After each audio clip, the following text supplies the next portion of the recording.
3, 2, 1.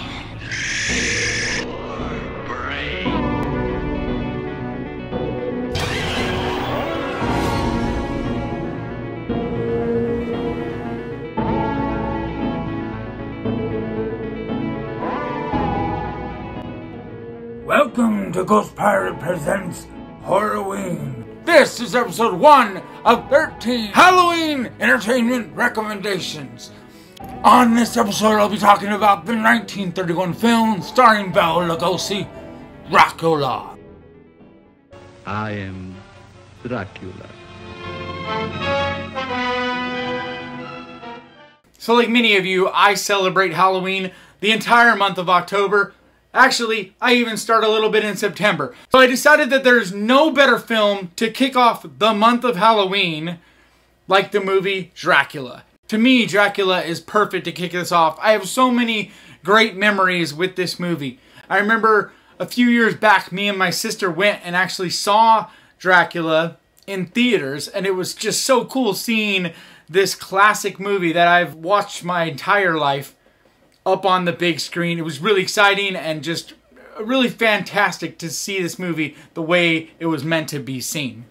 The first thing that struck me in this movie, and I just love it, and it's funny and cute, is that little fucking bee that just goes crawling across the screen. And then right after that, you see a possum. Like, oh, holy shit, it's a possum. Run, everyone. Like, seriously, guys? You guys thought possums and armadillos were that fucking scary. I just love it. Jokes aside, this movie is really well executed with the creep factor.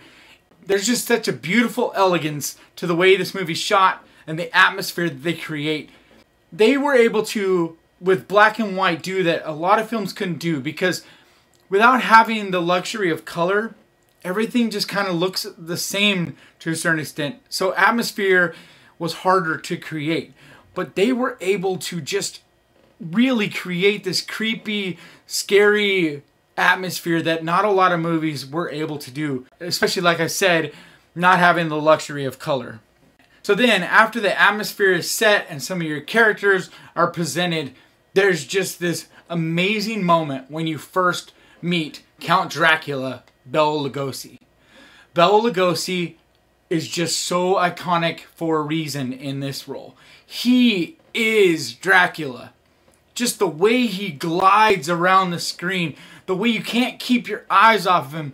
It's amazing to me that even in the scenes when he's dressed like everybody else, he just radiates something. He just stands out in just this wow about him. There's not a lot of people throughout history of film that are able to capture the screen the way Bela Lugosi was able to in this film. The way they do the pacing in this movie is so much of what sets the atmosphere. So much of what makes this creepy. It just has this very methodical, creepy way of just slowly building and slowly moving. It just has this creepy, terrifying elegance that not a lot of movies since have been able to capture. So there's this shot of the ocean where there's this ship at sea and this crazy storm all around it. And it really made me wonder, like, how the fuck were they able to capture that shot? And I've looked it up online and I didn't find anything. So if you guys are able to find out how they were able to shoot that image, get that shot of that ship on the ocean, I'd love to see it. I'd love to see behind the scenes. I'd love to hear how they did it. So if you could leave in the comments a link or just tell me if you've read it somewhere how they did that. Because it's just amazing, because it really looks like it's in a storm. And I don't see how you could have done that with that scale of a ship on a set. And then maybe they had some controllable bay type of thing where they could make it. But even if that's how they did it, like, it is such an impressive shot that is only for just a brief moment. So a lot of people just kind of probably don't even really think about it or notice it. But it just struck me. And I've seen this movie so many times and I never really thought about it until this watching. But just that scene is just so amazing how they were able to capture this way back then. Everyone talks about Bela Lugosi, and rightfully so. Like I said, he's amazing. His presence in this film is one of the greatest I've ever seen. But I feel like because of how amazing he is in this movie, some of the other characters, like the guy who plays Harker and the guy who plays Van Helsing, those two are just brilliant in this. Harker, that laugh, that creepy, haunting laugh that he does. I don't know how he does it, but holy fuck, it is just creepy. It sounds different than anything else I've ever heard someone do in a movie, and it just is haunting and creepy as hell.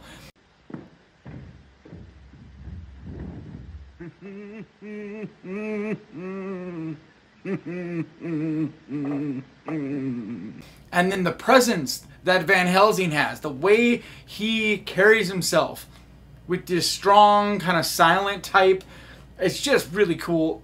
Both of them just do a great job in this movie, and it's something that I feel like more people should recognize and notice when you're watching this movie, is that it isn't just Lugosi that's amazing in this. The other cast does a brilliant job in this as well. So to wrap this up, I would just say, if you've never seen Dracula, please do yourself a favor and go watch the original 1931 classic Dracula.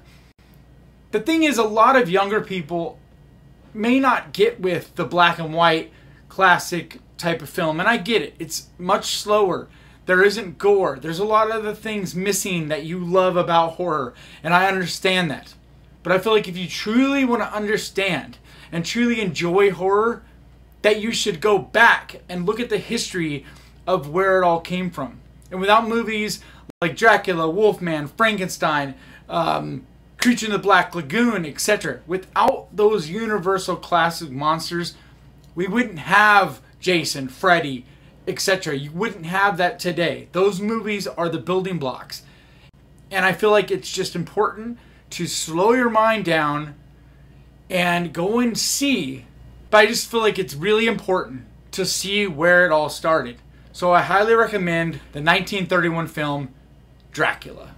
Alright guys, thanks for watching. Please crush that like button. And remember, horror can be fun. And I will see you next time.